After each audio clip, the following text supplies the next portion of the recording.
नमस्कार, मैं हूं आपके साथ प्रियंका और आप देख रहे हैं हमारी खास पेशकश स्पेशल एडिशन। आज हम बात करेंगे केंद्र के बनाए उस कानून की जिसे सुप्रीम कोर्ट में चुनौती दी गई है।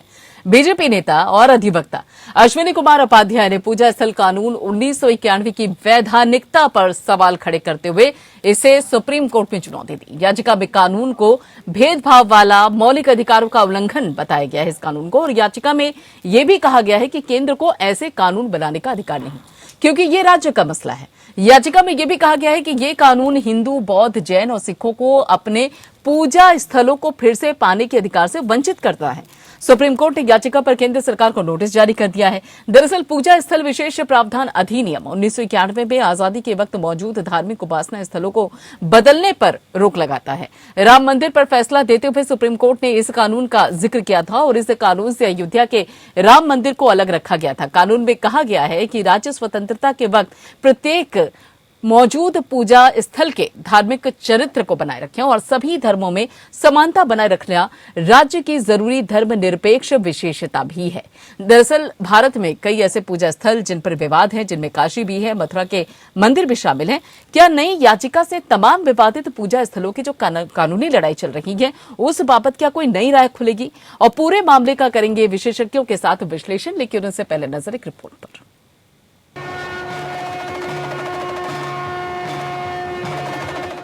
पूजा स्थल कानून की वैधानिकता पर सवाल। सुप्रीम कोर्ट में याचिका दाखिल कर दी चुनौती। सुप्रीम कोर्ट ने केंद्र को जारी किया नोटिस। क्या काशी मथुरा के मंदिरों के लिए खुलेगी राह?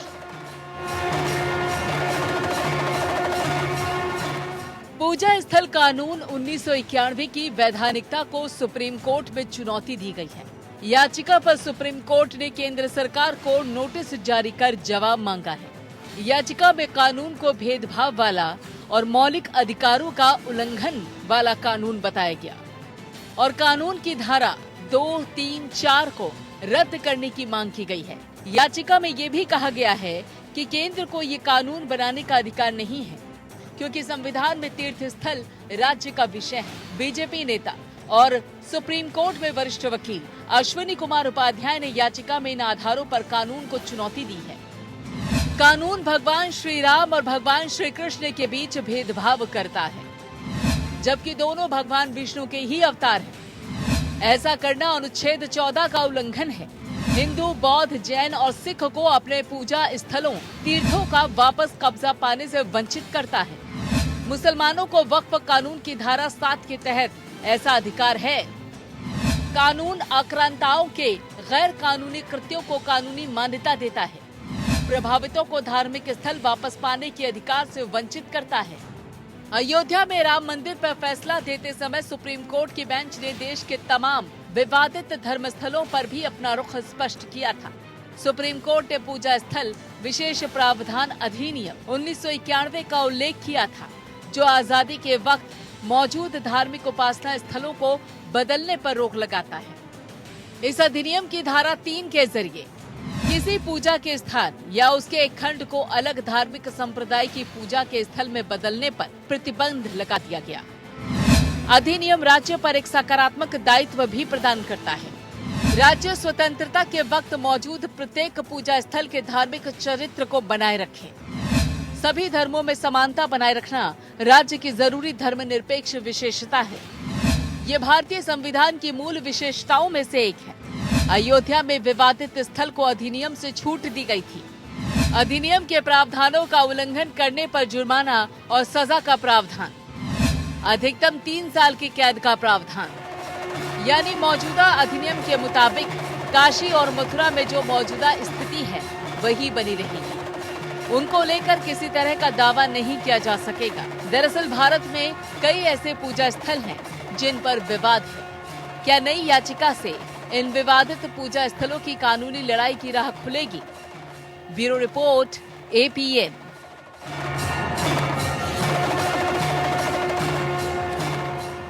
जी हाँ, पूजा स्थल कानून 1991 इस वक्त सबसे ज्यादा चर्चा में है और साथ ही सुर्खियों में। लेकिन सवाल ये उठता है कि इस कानून को लेकर जो याचिका अब सुप्रीम कोर्ट में दाखिल की गई है उसके बाद क्या परिस्थितियां बदलेंगे?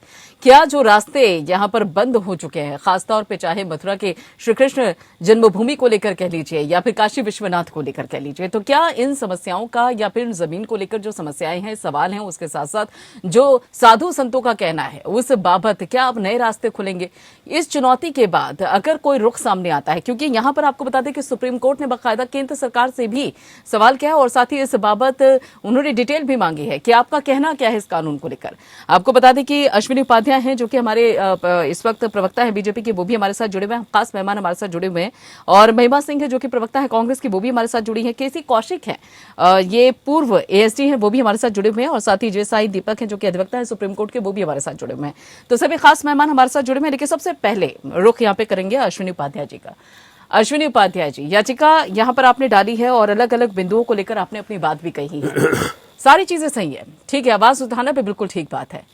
5 स्टेट, 5 राज्य जहां पर विधानसभा चुनाव है, ऐसे में टाइमिंग को लेकर बड़े सवाल उठ रहे हैं कि ये टाइम यही क्यों चुना गया जब 5 राज्यों में विधानसभा चुनाव है? तभी याचिका, तभी इस बाबत सवाल, तभी इस बाबत इस मसले को लेकर, इस कानून को लेकर सुर्खियां? नहीं, ये याचिका मैंने अक्टूबर में डाली थी क्योंकि कोविड का टाइम चल रहा है। जनरली सुप्रीम कोर्ट में 1 हफ्ते से 10 दिन में याचिका पे सुनवाई हो जाती है। कोविड के टाइम में सुनवाई हो नहीं रही थी, डाला हमने अक्टूबर में था, सुनवाई जाके 6 महीने बाद मार्च में हुई है। इसलिए इसमें ये तो स्थितियों का दोष है, ये तो परिस्थितियां ऐसी बनी कि अब जाते हैं, नहीं तो 1 अक्टूबर में सुनवाई हो जानी चाहिए थी। लेकिन क्या इस बाबत हाँ नहीं, टाइमिंग की बात तो ऐसे मैंने कहा ना आपको, सुनवाई अब सुप्रीम कोर्ट ने थोड़ी तय किया है कि हमने तो तय नहीं किया किस दिन सुनवाई होगी, सुप्रीम कोर्ट रजिस्ट्री तय करती है। अक्टूबर की पीआईएल के 6 महीने बाद सुनवाई हो रही है। मैं तो कई बार पहले भी लिख चुका था इसकी सुनवाई होनी चाहिए। विषय ये है कि टाइमिंग का महत्व नहीं है, महत्व यह है कि हमने जो फैक्ट उसमें रेज किए हैं, जिस ग्राउंड पे हमने चैलेंज किया था, वो महत्वपूर्ण है। क्या कोई भी सरकार किसी भी लोकतांत्रिक देश में कोर्ट का दरवाजा बंद कर सकती है? यदि कोर्ट का दरवाजा बंद हो जाएगा फिर तो यहाँ भीड़तंत्र हावी हो जाएगा।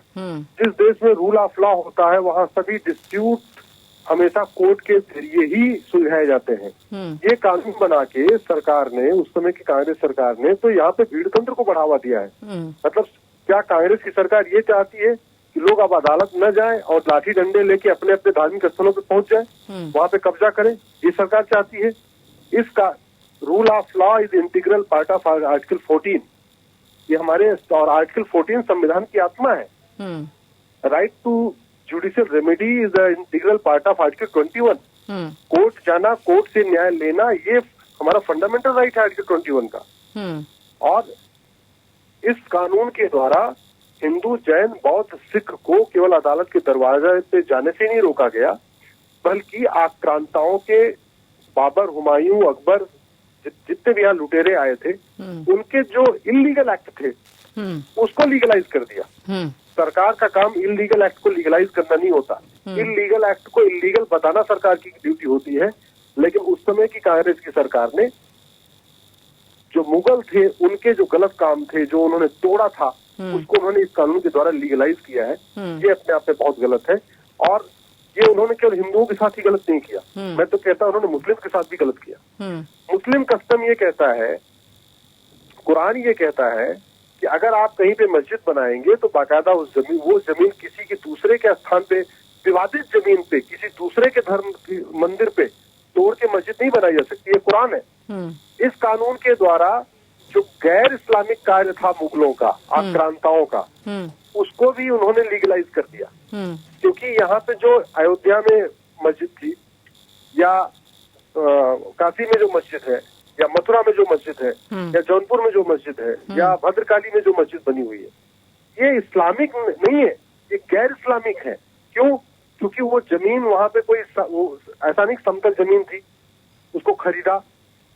इस्लाम ये कहता है, कुरान ये कहता है, जमीन उस पाक होनी चाहिए, उस जमीन पे किसी का कब्जा नहीं होना चाहिए, वो जमीन पैसे दे के खरीदी जानी चाहिए, तब वहां मस्जिद बननी चाहिए थी। इन लुटेरों ने तो बाकायदा मंदिर को तोड़ा और मंदिर के ही मलबे से मस्जिद बना दिया। तो एक तरीके से कांग्रेस की सरकार ने गैर इस्लामिक कार्य किया है, गैर इस्लामिक तरीके से जो मस्जिदें बनाई गई उनको सैंक्टिटी दिया है, उनको भी एक लीगल उसको भी लीगलाइज किया है। इन्होंने हिंदुओं के साथ तो धोखा किया, हिंदुओं के लिए दरवाजे बंद किए, मुस्लिम के लिए इन्होंने एक बहुत गलत अच्छा नहीं किया है। ठीक है। और ये विषय हिंदू बनाम मुस्लिम नहीं है, हाँ। ये विषय है भारत बनाम आक्रांता, ये विदेशी बनाम ये भारतीय विषय है। यहाँ लुटेरे आए जिनका भारत से कोई लेना देना नहीं था, आए उन्होंने यहाँ पे तोड़ा और तोड़ के अपने मस्जिद बना दिया और केंद्र सरकार ने उसको लीगलाइज किया। तरीका यह था कि जैसे देश आजाद हुआ तत्काल सरकार बैठ जाती और जो जहाँ पे 1192 की जो स्थिति थी या 11वीं शताब्दी में जो स्थिति थी उसको सौंप देती। और मैं आज भी इसका कहता हूँ, इसका सलूशन बहुत आसान है। कुरान और हदीस में जिन धार्मिक स्थानों का जिक्र है उसको आप मुसलमानों को दे दीजिए, बाइबिल में जिसका जिक्र है उसको आप ईसाइयों को दे दीजिए, वेद पुराण गीता रामायण में जिन धार्मिक स्थानों का जिक्र है उसको हिंदुओं को दे दीजिए। इसी तरीके से जैन की अपनी अलग धार्मिक पुस्तक है, बौद्ध की अपनी अलग पुस्तक है, सिख अपना गुरु ग्रंथ साहिब यूज करते हैं, तो गुरु ग्रंथ साहिब में जिसका जिक्र है उसको आप सिखों को दे दीजिए, ऐसे जैनियों को दे दीजिए, ऐसे बौद्धों को दे दीजिए, वेद पुराण गीता रामायण में जिसका जिक्र है उसको हिंदू को दे दीजिए, सारा विवाद का समाधान अपने आप हो जाएगा। इतना विवाद अगर खत्म करना आसान होता अश्विनी जी तो अयोध्या के मसले को लेकर फैसला आने में इतना वक्त नहीं लग जाता, लेकिन ये आप भी अच्छे से समझते हैं कि कानूनी दावपेचों को अच्छे से जानते हैं कि इतना आसान नहीं है। लेकिन आप कह रहे हैं कि टाइमिंग को लेकर सवाल मत उठाइए, लेकिन टाइमिंग को लेकर तो सवाल उठेंगे। आपने कहा कि अक्टूबर में आपने याचिका डाली थी, जबकि आपको पता है कि अगले साल 5 ऐसे राज्य हैं जहां पर विधानसभा चुनाव होने हैं। तो इस बाबत क्या आपको लगता है कि इस याचिका का असर वहां पर नहीं होगा? कहीं ऐसा तो नहीं कि एक रिमाइंडर डालने की कोशिश की जा रही हो? अयोध्या को लेकर जो मसला सामने आया, जो फैसला सामने आया, इस बाबत एक रिमाइंडर डाल रहे हो जनता के दिलों में?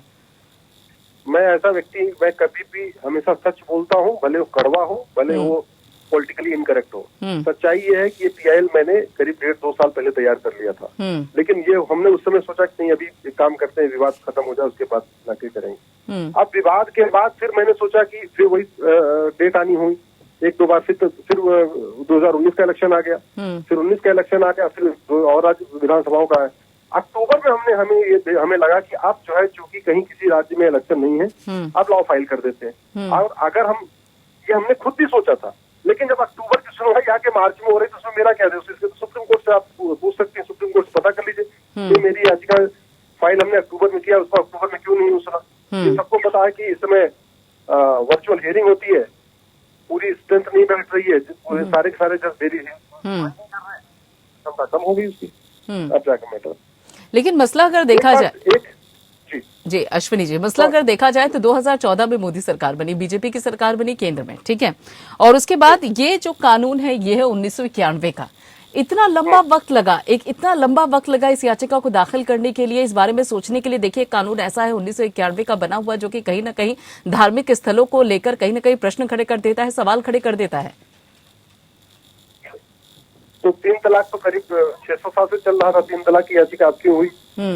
बहुविवाह हलाला भी करीब 600 साल से चल रहा है, बहुविवाह हलाला की याचिका मैंने अभी दाखिल किया है, 2018 में दाखिल किया। तो ये तो ऊपर वाले जब कोई विषय आता है, जब कोई अखबार में आप लोग चर्चा करते हैं, कहीं अन्याय होता है, कुछ दिखता है, तब अब ये तो मतलब ये तो आपका सवाल ये है कि जब समस्या खड़ी हो तभी उसका समाधान होना चाहिए। बिल्कुल आप ठीक करें, समस्या जब खड़ी हो तभी समाधान होना चाहिए। हाँ। तो समाधान इसका 1950 में होना चाहिए था। जैसे ही देश आजाद हुआ, जैसे ही नेहरू जी प्रधानमंत्री बने, तत्काल उनको बैठक बुलानी चाहिए थी मंत्रिमंडल की।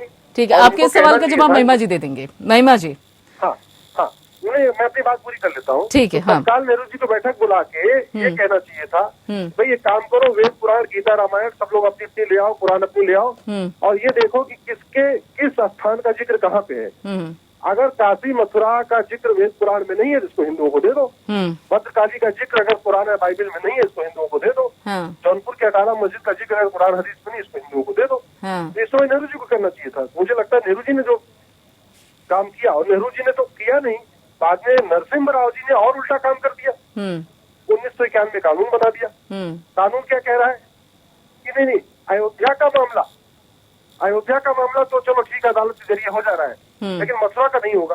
भाई हमारे हिंदू लॉ में जो हमारे भगवान है उनको ज्यूरिस्टिक पर्सन कहा गया है। तो एक तरीके से इस कानून के द्वारा उन्होंने भगवान राम और भगवान कृष्ण में भेद पैदा किया। आर्टिकल 14-15 का वायलेशन किया कि आपने दोनों ही भगवान विष्णु के अवतार हैं। आपने अयोध्या को तो इस कानून के दायरे के बाहर किया, लेकिन मथुरा के क्यों नहीं किया? ये भेदभाव तो उन्होंने किया है। जो हमने इसमें लीगल ग्राउंड रेज किया, यही रेज किया है कि हिंदुओं को, जैन को, बौद्ध को, सिख को इस देश में अपने धार्मिक स्थानों को रिक्लेम करने का अधिकार है। कोर्ट का दरवाजा आप बंद नहीं कर सकते। ठीक है। जो हिंदू, जैन, बौद्ध, सिख के फंडामेंटल राइट है अपने स्थान को मैनेज करने का, मेंटेन करने का, आप उसको नहीं रोक सकते। और सबसे बड़ी बात है कि अगर इस देश में किसी भी विवाद का फैसला कोर्ट के जरिए नहीं होगा तो क्या लाठी डंडे से होगा? बस इतना बताएं। विवाद है तो विवाद का समाधान कोर्ट से होना चाहिए। विवाद है तो विवाद को आप बंद कर दोगे, ये ठीक नहीं है। ठीक है। इन सवालों का आपके इन सवालों का जवाब देने के लिए भी हमारे दूसरे मेहमान जुड़े हुए हैं। महिमा सिंह जी, जवाब है आपके पास अश्विनी उपाध्याय जी के सवालों का? मुझे अगर साई दीपक जुड़े हैं तो मुझे लगता है आगे की सारी बहन साई दीपक कर लेंगे। हाँ। तो आप मुझे मैं फोन पे जुड़ा हुआ हूँ और मैं अपने गांव में हूँ, तो मुझे आप अनुमति दीजिए। चलिए, बहुत बहुत शुक्रिया अश्विनी उपाध्याय जी हमसे जुड़ने के लिए, और आगे भी आपसे बात करेंगे। महिमा सिंह जी, सवाल यहाँ पर वाजिब है अश्विनी उपाध्याय की, जिस समस्या का समाधान 1950 में हो जाना चाहिए था वो अभी तक खिंचता चला आ रहा है।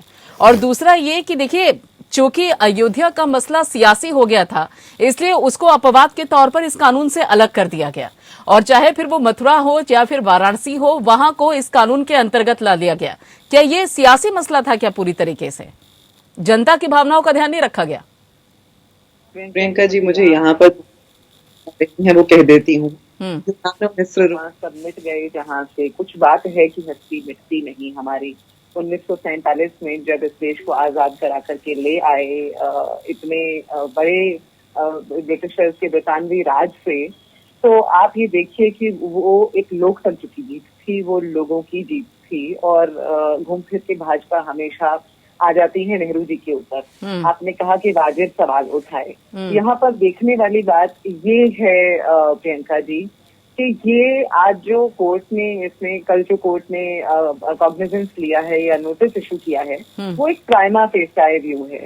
वो कोर्ट ने एक प्राइमा फेसाई व्यू लेकर के उसमें नोटिस जारी कर दिया है। हालांकि सुब्रमण्यम स्वामी जी को इसमें काफी तकलीफ है।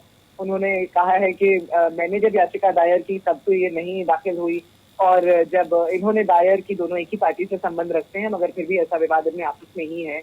और आपने बहुत सटीक कहा, ये पॉलिटिकल इंटरेस्ट लिटिगेशन है। आपने कहा कि चुनाव सामने आ रहे हैं और इसी समय ये टाइमिंग क्यों? हम तो ये कहते हैं ये तो पॉलिटिकल इंटरेस्ट लिटिगेशन है। ये गड़े मुर्दे उखाड़ने के लिए, ये जख्मों को कुरेदने की एक कोशिश है, एक प्रयास है। अभी बात हो रही थी लॉ ऑफ द लैंड की, हम बात कर रहे थे कि लॉ ऑफ द लैंड सर्वोपरि है। जो राष्ट्र का कानून है उसके अंतर्गत क्या कहा जाता है, उसके अंतर्गत हमें देखने की जरूरत है। तो हमारा जो राष्ट्र का कानून है, हमारा जो संविधान है, उसकी जो प्रस्तावना है वो ये कहती है Priyanka ji, that we are a secular country, we are not a secular country, जैसा कि इसको बनाने का प्रयास किया जा रहा है।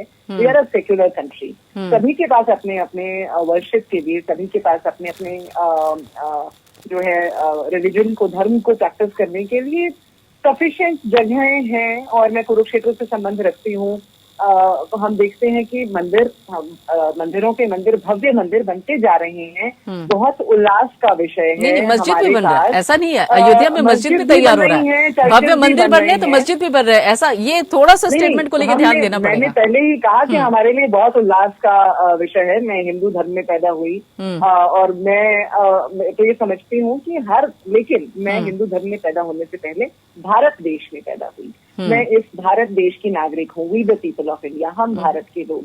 हम भारत के लोगों ने धर्मनिरपेक्ष होने की कसम उठाई जब हमने ये संविधान को अडॉप्ट किया। तो हमें ये देखना पड़ेगा, आज अगर हम आजादी के पूर्व की बात कर रहे हैं, आज अगर हम इन्वेजन की बात कर रहे हैं प्रियंका जी, तो कोहिनूर भी वापस ले आए। कोहिनूर और जो इस सोने की चिड़िया से लूटपाट करके ले गए थे, हम यहाँ पर बैठ करके अपने ही लोगों को भड़काने का, अपने ही लोगों को आपस में लड़वाने का काम कर रहे हैं। हमारा जमीर हमें इजाजत कैसे देता है? जो गड़े मुद्दे, क्या इस देश में डेवलपमेंट के बाकी सारे मुद्दे खत्म हो गए हैं? क्या विकास के नाम पर इस देश के अंदर यही रह गया है कि हम अपने लोगों को हिंदू और मुसलमान के नाम पर, कि ये तुम्हारे पूर्वजों ने यहाँ आकर इन्वेजन करके हमसे ले लिया था? अरे भाई, पहले हिंदू ही थे सारे जो कन्वर्ट हो गए थे, अब उन्हें वापस कन्वर्ट करवाएं, कोहिनूर वापस ले आए, सारे हीरे जवाहरात वापस ले आए। आप ये देखें कि फोकस जो 1991 में कांग्रेस की सरकार ने ये कानून लेकर आया था, वो बिल्कुल एक प्रयास था इस देश से सांप्रदायिकता को लेकर के जो भी विवाद हैं, जो भी अवसाद हैं, उन्हें खत्म किया जाए और आगे देखा जाए। जो बीत गई सो बात गई, हरिवंश राय बच्चन जी ने बहुत सटीक कहा है। तो इस सरकार को और इस सरकार से जुड़े हुए जो भी लोग हैं, जो ये पॉलिटिकल इंटरेस्ट लिटिगेशन ला रहे हैं, पब्लिक इंटरेस्ट लिटिगेशन की जगह, वो ये बात समझ लें कि इस तरह के जो प्रयास हैं वो इस देश को रक्त रंजित करने का काम करेंगे। काश महिमा जी ये बातें राजस्थान में भी लागू होती। राजस्थान में जब भी कोई सवाल पूछा जाता है तो कहा जाता है कि पहले इस तरह की जो स्थितियां थी वो पूर्ववर्ती सरकार में बनी हुई थी, वसुंधरा सरकार में बनी थी, बीजेपी सरकार में बनी थी।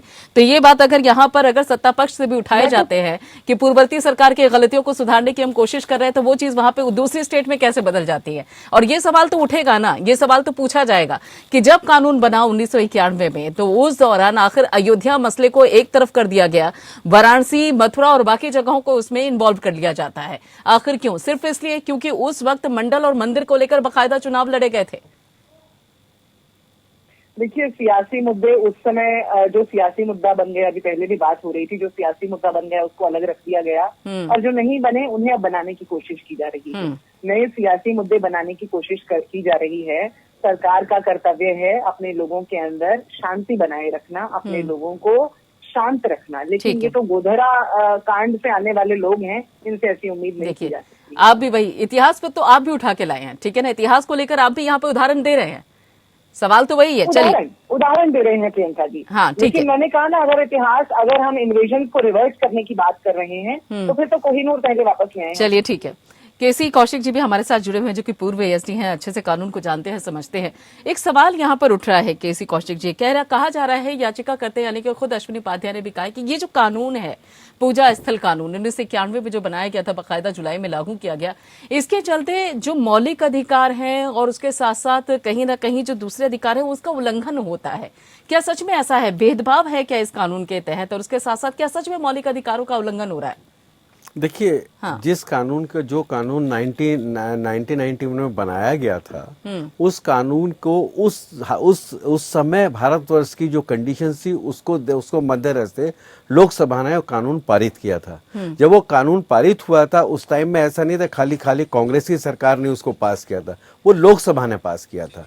जब लोकसभा ने पास किया तो सबको उस टाइम ये अधिकार था कि वो यदि धारा 2, 3, 4 का कहीं आर्टिकल 14 का उल्लंघन होता है तो उस टाइम पार्लियामेंट में वो डिबेट हो सकती थी। अब चूंकि ये पॉलिटिकल कल है, ये जो याचिका करता है वो खुद ही, मैं अभी आपके चैनल पे देख रहा था, वो अपने को कहते हैं वो बीजेपी के प्रवक्ता हैं जी। हमसे पहले जो बोल रही थी वो कांग्रेस के प्रवक्ता हैं। हाँ, तो ये कांग्रेस वर्सेस बीजेपी तो वो आपस में कर ही रहे हैं। जहां तक मौलिक अधिकार का सवाल है, मेरे को पूजा करने का अधिकार है, उसमें कहीं दो राय नहीं। हमारे भारत का जो संविधान है उसमें हमको पूजा करने से कोई वंचित नहीं कर सकता। हम जिस समुदाय में रहते हैं उसकी हम पूजा कर सकते हैं। लेकिन उस टाइम जहां तक मैं समझ पाया हूं कानून को, 1991 में जब एक कानून पास किया था, उस टाइम जो मुल्क के हालात थे, उन हालात को देखते हुए राम जन्मभूमि वाला जो इशू था उसको अलग रखा था, बाकी चीजें अलग रखी गई थी। और ये पहली बार, ये ऐसा नहीं है कि कि कानून कोर्टों से अलग रखा गया है। अभी आप लेटेस्ट देखें कि जो ये किसान आंदोलन चल रहा है उसमें भी तो आपने कोर्टों को बाहर कर दिया है। बिल्कुल।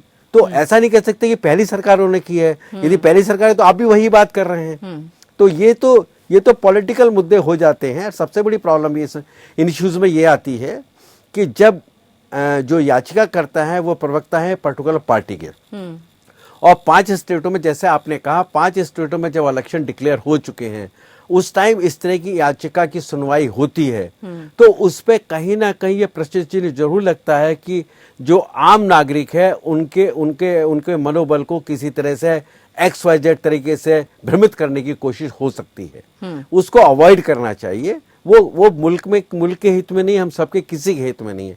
जहां तक इस बात का सवाल है, उन्होंने जो धारा 2, 3, 4 का जो कहा है कि वो फंडामेंटल राइट्स का उल्लंघन है, वो प्राइमा फेसी कोर्ट ने सिंपल नोटिस दिया है।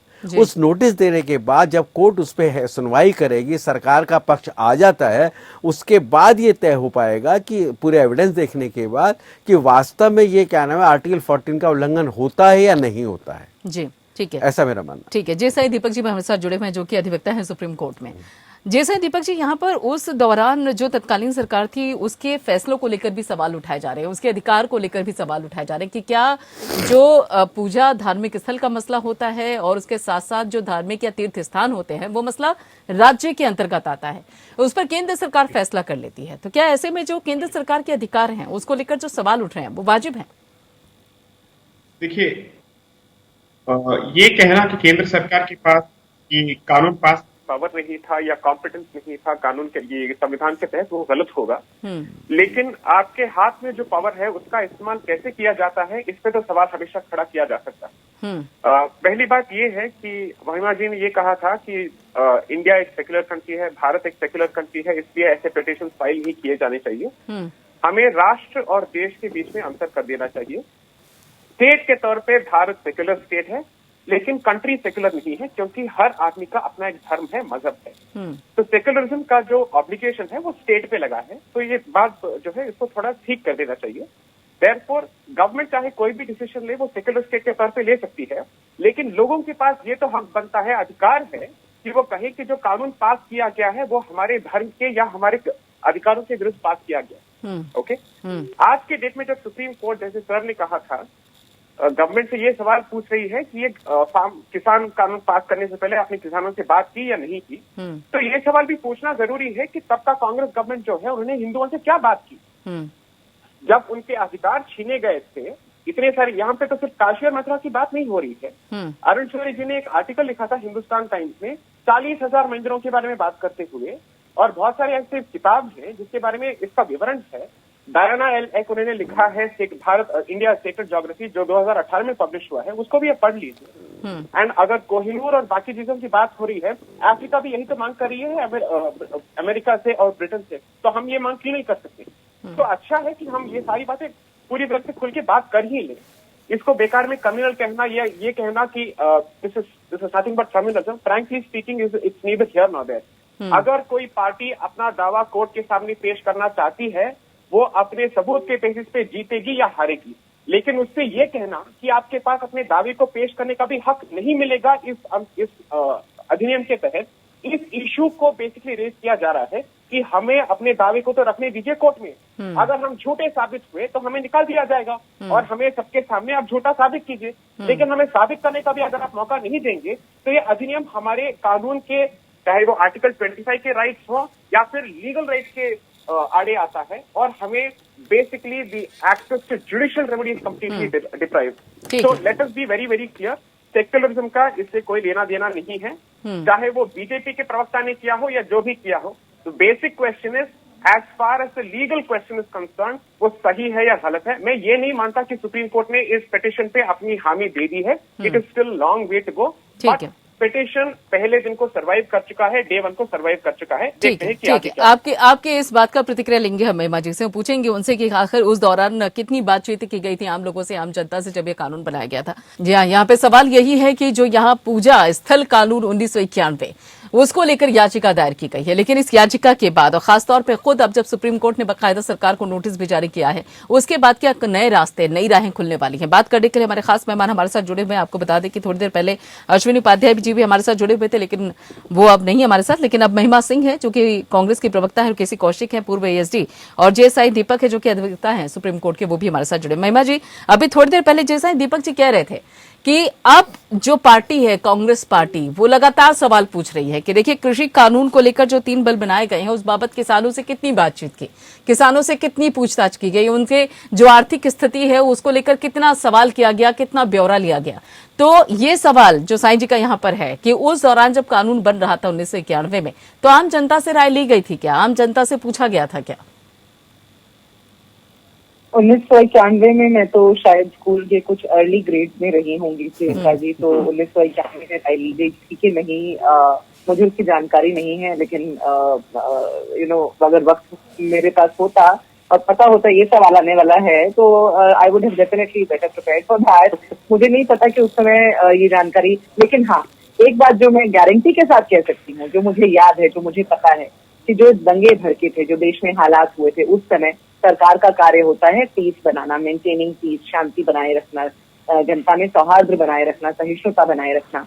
तो उस समय सरकार ने ये जब फैसला लिया, क्योंकि राम जन्मभूमि का केस ऑलरेडी कोर्ट के अंदर था, तो जनता के हित में, जनता की शांति के हित में जो सरकार ने फैसला उस समय लिया इस एक्ट को लाने का, मैं ये समझती हूँ कि ये उस समय के लिए गए कदमों में से बहुत ही रेडिकल और सराहनीय एक कदम रहा होगा, क्योंकि वो ये देख पा रहे थे, वो फ्यूचरिस्ट भविष्यात्मक सोच के साथ उन्होंने ये देख लिया कि एक राम जन्मभूमि पे यदि आज लड़ाई और यदि आज दंगे पैदा हो सकते हैं, तो इसी प्रकार से कल को और तमाम जगहों पर ये हो जाएगा। और इसीलिए उसी भविष्यात्मकता के साथ, उसी सोच के साथ उन्होंने इस फैसले को लिया होगा और इस तरह का कानून लेकर के आए होंगे, जिससे कि आगे चल के इस तरह के किसी भी तरह के दंगे न भड़कें और आगे आने वाले भविष्य या जो उस समय वर्तमान होगा उससे जुड़े हुए मसलों को, मुद्दों को उठाया जा सके, उनके ऊपर बढ़िया बेहतर फैसले लिए जा सके जनता के विकास हेतु। लेकिन यहाँ देखने वाली बात प्रियंका जी क्या है? देखने वाली बात ये है कि आज जो सरकार है वो कृषि कानूनों के ऊपर न सिर्फ चर्चा की है, लेकिन जिस तरह का बॉर्डर बना रखा है, जिस तरह के वहां पर टास्क फोर्स लगा रखा है, वो निंदनीय है, वो तो सब जानते ही हैं। लेकिन उस चीज को आप यहाँ पर अगर उठा रहे हैं तो ये सोचना पड़ेगा कि ना तो किसानों से कल बात की थी, ना आज करने को तैयार हैं। ये बोल रहे हैं कि we are just a phone call away, पर क्या एक भी फोन कॉल हमने उनको किया है? खैर, इस बात को कृषि मुद्दों की तरफ नहीं लेकर जाते हैं फिलहाल, क्योंकि बड़ा अहम बिंदु यहाँ जो मेरे मन में आता है प्रियंका जी, वो ये है कि सरकार का कर्तव्य क्या है। सरकार का कर्तव्य क्या ये है कि जो पहले की सरकारों ने, जैसा कि अभी पूर्व एएस जी हमारे बीच में मौजूद हैं और माननीय सर ने अभी ये बात पहले कही कि वो पूरे सभा ने, पूरे सदन ने वो फैसला दिया होगा, वो सबकी सहमति से वो हुआ होगा। उस समय क्या बातचीत हुई होगी, बिल लॉ ऐसे ही नहीं बन जाता। और वो लॉ, वो कानून उस समय उनसे विमर्श करके बनाया गया कि नहीं, ये तो मैं नहीं कह सकती, पर बैकडोर एंट्री से अध्यादेश ला करके ऐसी महामारी के समय में अध्यादेश ला करके तो डेफिनेटली नहीं बनाया गया। ठीक है, जय साईं दीपक जी, आपके चेहरे पे बहुत मुस्कुराहट है महिमा जी के जवाब को सुनने के बाद। आपके चेहरे पे बहुत मुस्कुराहट है महिमा जी के जवाब को सुनने के बाद। प्रतिक्रिया दीजिए अपनी। मैं अपनी बात पूरी कर देती हूँ प्रियंका जी, एक मिनट लूंगी सिर्फ। कि पटल पर रखने के बाद उसको उसको प्रॉपर तरीके से विधेयक ला करके उसको कानून के अंदर तब्दील किया गया था, उसको उस तरीके से लाया गया था, ये मैं गारंटी के साथ कह सकती हूँ।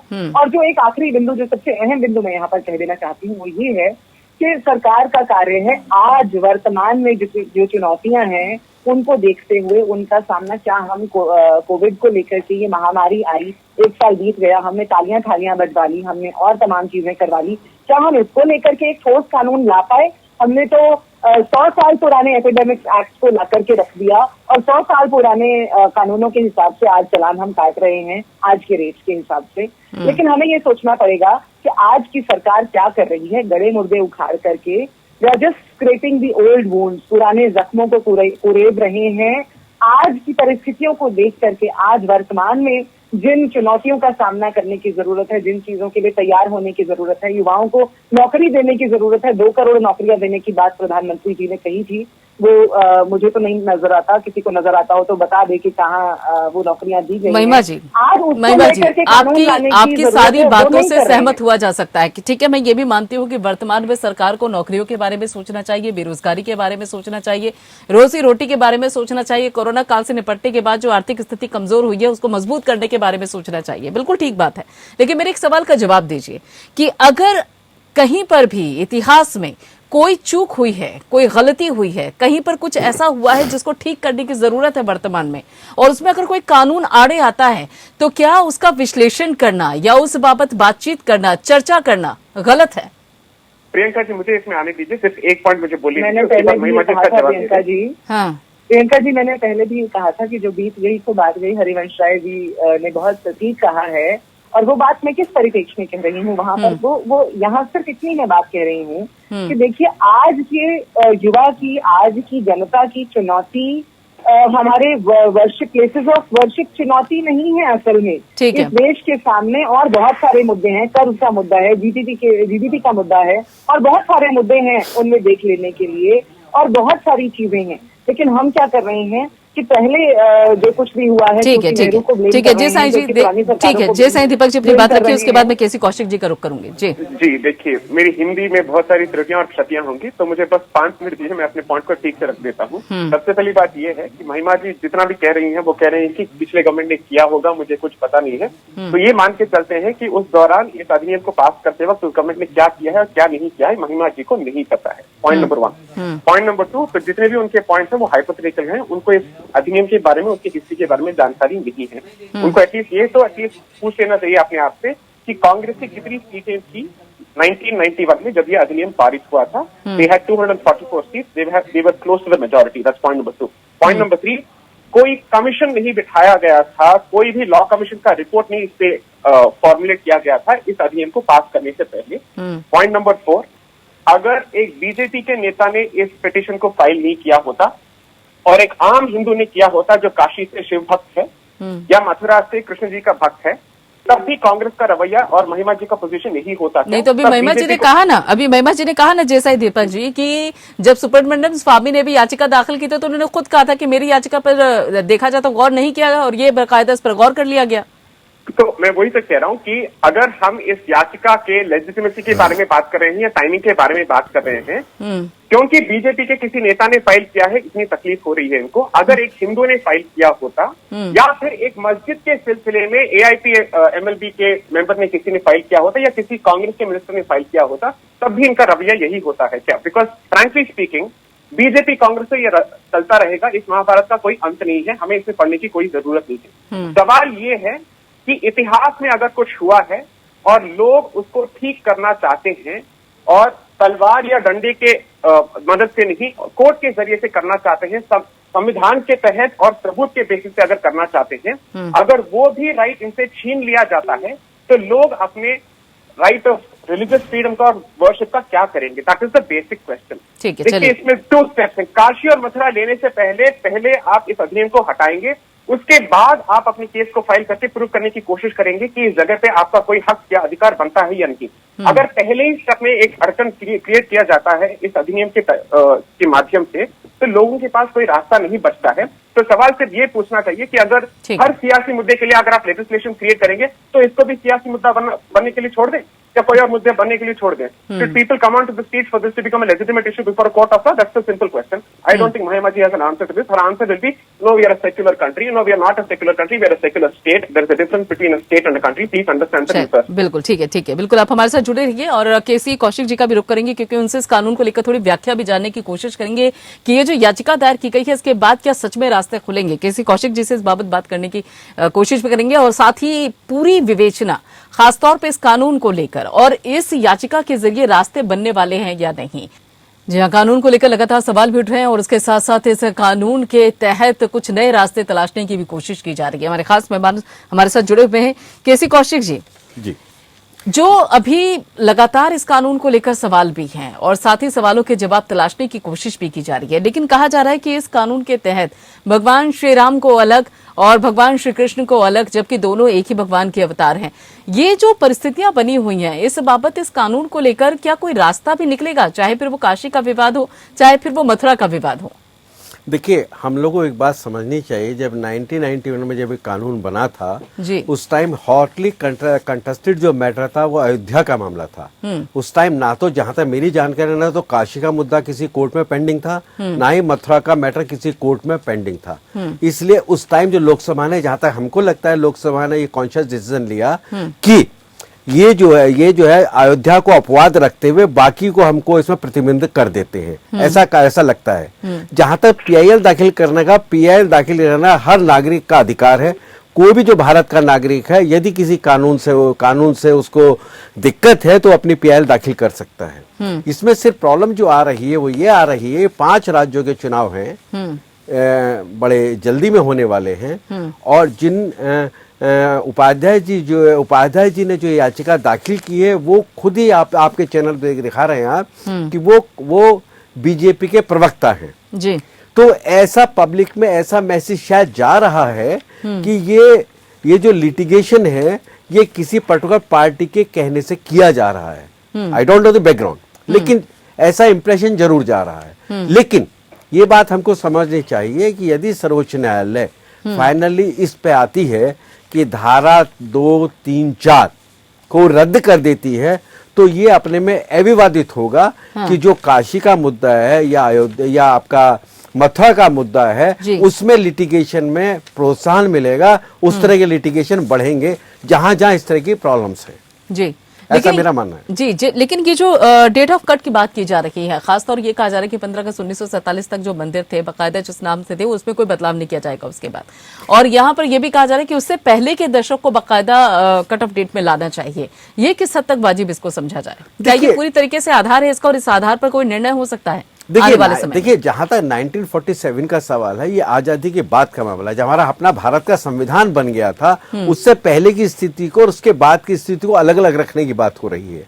अब जो बात आ रही है वो ये बात आ रही है कि यदि क्या नाम है दोनों पार्टीज यदि अपने अपने दस्तावेज रखने में ये बात साबित करने की स्थिति में होते हैं कि साहब ये 47 से पहले की स्थिति भी देखनी चाहिए, 47 के बाद की भी स्थिति दे जाने, तो सर्वोच्च न्यायालय डेफिनेटली इस इशू को देखेगा कि टोटलिटी में इशू को देखना पड़ेगा कि टोटलिटी है, चाहे वो मस्जिद है, चाहे वो मंदिर है, चाहे कोई भी चीज है, यदि उसको देखना है टोटलिटी में देखना पड़ेगा। उसको ऐसा हम नहीं कह सकते कि साहब ये कट ऑफ डेट तो जो डिसाइड हुई अपनी जगह सही है, लेकिन सर्वोच्च न्यायालय के सामने तो सारे तथ्य आएंगे ना।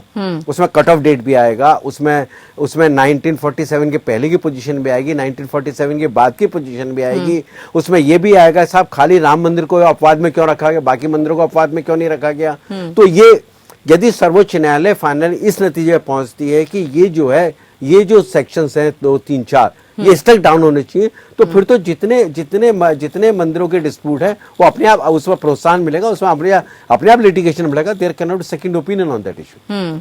और यहाँ पर ये भी सवाल उठाया जा रहा है कि बाकायदा किसी भी विवाद को लेकर, किसी भी खासतौर पे पूजा स्थल के विवाद को लेकर कोर्ट जाने तक को लिए बाध्य कर दिया गया है इस कानून के तहत। इसमें कितना वजन समझा जाए?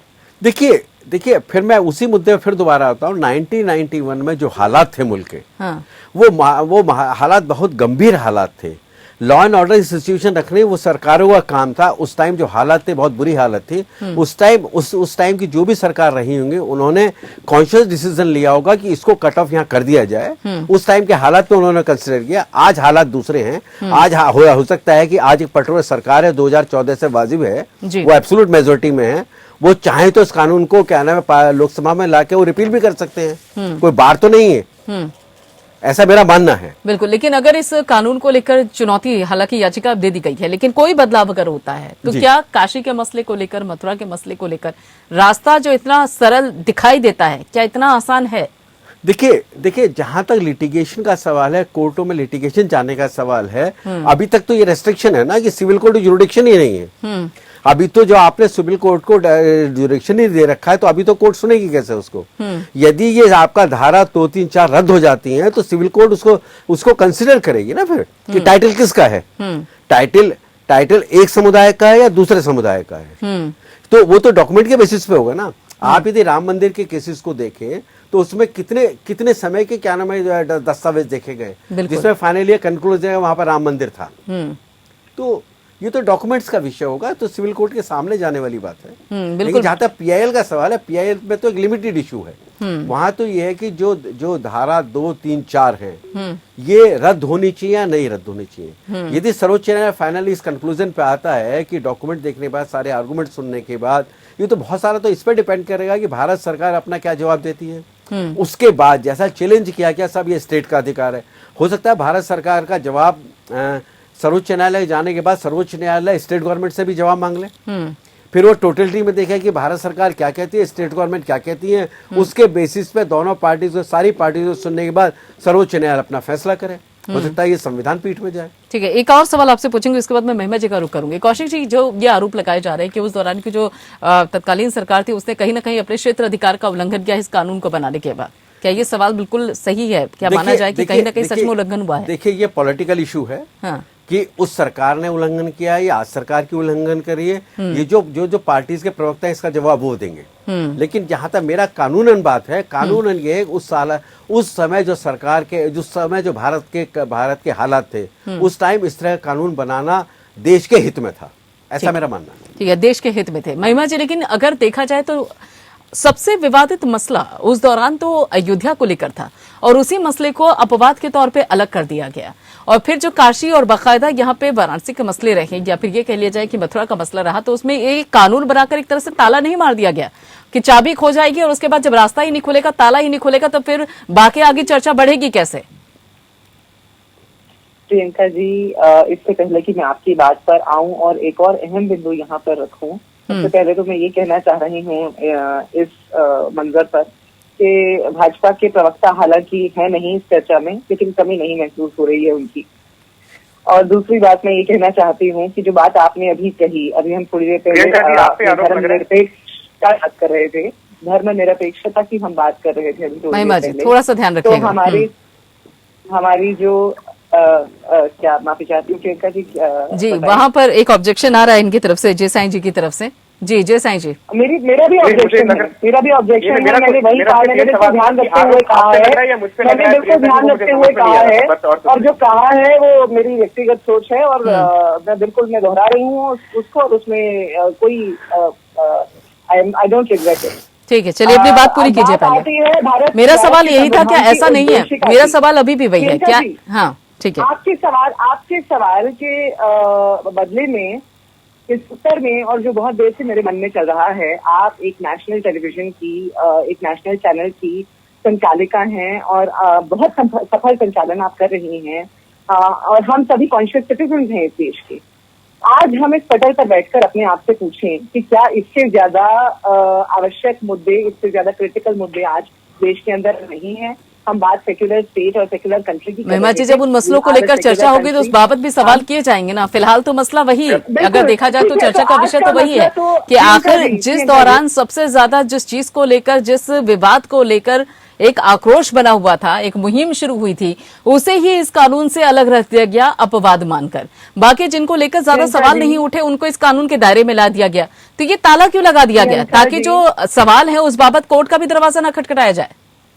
देखिए, मैं तो यही कह रही हूँ, जैसा पहले भी कहा गया था, कौशिक साहब ने कहा था, उस बात को फिर दोहरा रही हूँ, और उनकी सारी बातों, वो एएसजी रहे हैं और वहां होने के लिए आपको एक सक्षम व्यक्ति होना पड़ता है, वो वहां रह चुके हैं और वो अथॉरिटी से वो यहाँ पर ये बात बता रहे हैं कि सदन ने उस समय इसे पारित किया था, सदन में दोनों पार्टियों के लोग मौजूद थे। ताला लगाने वाले आज ताला लगाने वालों में जो पक्षधर थे वो आज सत्ता में भी बैठे हुए हैं। तो देखने वाली बात ये है कि आज उन्हें इसमें आपत्ति नजर आ रही है, आज उनके प्रवक्ता को, उनके प्रतिनिधि को इसके अंदर आपत्ति नजर आ रही है, आज उनको इसमें काला नजर आ रहा है। उनको अपने कृषि कानूनों में, जिसमें 250 से ज्यादा किसानों की, वो आपके नागरिक नहीं है, आपके सब्जेक्ट नहीं है, आपको उनकी आज ये तो आज मौजूदा हालात हैं, उसको रिपील कर दीजिए ना, जो आपने गलत रास्ते से अध्यादेश ला करके बनाया है। अध्यादेश के जो प्रावधान हमारे संविधान में मौजूद हैं, जीएसटी का भी इसी तरह से किया गया था संशोधन। तो देखिए, ये स्टेट सब्जेक्ट्स के ऊपर जाकर के निर्णय कर रहे हैं सेंटर में बैठ करके, और ये बात कर रहे हैं 1991 में बनाए गए कानून के बारे में, जिसे उस समय पर, उस समय की परिस्थितियों को देखते हुए, विकट परिस्थितियों को देखते हुए बनाया गया था देश के हित में। इससे पूर्व एएसजी ने बैठ के, कौशिक साहब ने बैठ के यहाँ पर आपका एक सवाल वाजिब है, उसका जवाब ले लेते हैं, उसका उस बाबत कह लेते हैं। जय साईं जी, मैं एक 10 सेकंड में अपनी बात पूरी करूंगी। ठीक है जी, जल्दी वक्त बहुत कम। आज आवश्यकता है, the need of the hour, आज आवश्यकता है इस बात की कि आज हम किसानों के मुद्दे को देखें। आज जिस चीज का नीड है, नीड ऑफ द आवर को देखें। ठीक है, बड़े मुद्दे नहीं उठाए। ठीक है, जय साईं जी, आप की तरफ से लगातार यही कहा जा रहा है कि देखिए, कहीं ना कहीं सरकार की गलती है, केंद्र सरकार की गलती है जो उन्होंने इस तरह का कानून बनाया। विपक्ष में तो बीजेपी थी, जनता दल था, तो उस दौरान जब सदन में थे तो आवाज क्यों नहीं उठाई गई? क्या आप फोकस पूरा अयोध्या तक ही सीमित था? जल्दी से बात खत्म कीजिएगा अपनी। Fantastic, I think it's a great point. First of all, मैं बीजेपी का प्रवक्ता नहीं हूँ, या ना मैं सूडो प्रवक्ता हूँ, तो बीजेपी की गलती है। मैं ठीक है, महिमा जी, इस बात को ये खत्म करते वक्त मेरे पास बहुत कम है इस मुद्दे पर बात करने के। फिलहाल जल्दी से अपना जवाब दीजिए Jai Sai ji. BJP is equally to blame, point number 1। Point number 2, जो कौशिक साहब ने कहा था वो थोड़ा गलत है, बिकॉज 1947 का कट ऑफ डेट जो है, संविधान से उसका कोई लेना देना नहीं है, क्योंकि संविधान आया था 1950 में, 26 जनवरी 1950। That's point number 1। Therefore, that cut off date has got nothing to do with the constitution. Point number 1. Point number 2, आप एक मिनट, क्योंकि मैं दक्षिण से हूँ, I am a Tamilian from Hyderabad, मेरी बात थोड़ी सुन लीजिए। विच इज काशी और मथुरा के अलावा दक्षिण में भी बहुत सारे मंदिर हैं जहाँ पे ये विवाद है ना। तो सवाल ये पैदा होता है कि इस कानून को पारित करने से पहले क्या सर्वे लिया गया था कि ऐसे कितने सारे मुकदमे हैं, कितने सारे कोर्ट्स में हैं, कितने सारी अदालतों में हैं जहां पे सिर्फ मंदिर मस्जिद की बात नहीं हो रही है, मंदिर और चर्च की भी बात हो रही है। क्योंकि चेन्नई में जो एक बड़ा चर्च है मायलापुर में, जो शिव जी का चर्च है, that was built after the destruction of the temple by the Portuguese and a separate church has been built. तो आज सिर्फ मंदिर मस्जिद की बात नहीं होगी, बहुत सारे इंस्टीट्यूशन की बात होगी। तो काशी मथुरा को छोड़ के साउथ के भी जितने भी मंदिर हैं वो भी इसमें है। आप पार्लियामेंट्री डिबेट ले लीजिए, इस अधिनियम के तहत एक भी डिस्कशन नहीं है इस बात पे कि ऐसे कितने मुकदमे हैं और यहाँ पे कितने मंदिरों और मस्जिदों की बात हो रही है। So there is no analysis, there is no data. This was a short-sighted move. Both the BJP and the Congress are to be blamed. There is no problem with that. As a Hindu, I have a problem with this legislation. चलिए ठीक है, बहुत बहुत शुक्रिया महिमा जी, केसी कौशिक जी और जय साईं दीपक जी, आप तीनों का जुड़ने के लिए और इस चर्चा में हिस्सा लेने के लिए। तो सवाल यही है कि आखिर इस कानून को लेकर जो सवाल उठ रहे हैं, खासतौर पर टाइमिंग को लेकर, उस बाबत क्या परिस्थितियां, और साथ ही अब सरकार से बाकायदा जवाब मांगा गया है, नोटिस तलब किया गया है, नोटिस दिया गया है कि आप जवाब दीजिए, उसके बाद जो प्रोसीजर है, जो प्रक्रिया है, वो आगे बढ़ सकती है। अब देखना यह कि सरकार की तरफ से जवाब क्या आता है इस कानून को लेकर। फिलहाल इतना ही, और बाकी खबरों के लिए आप जुड़े रहिए एपीएन के साथ।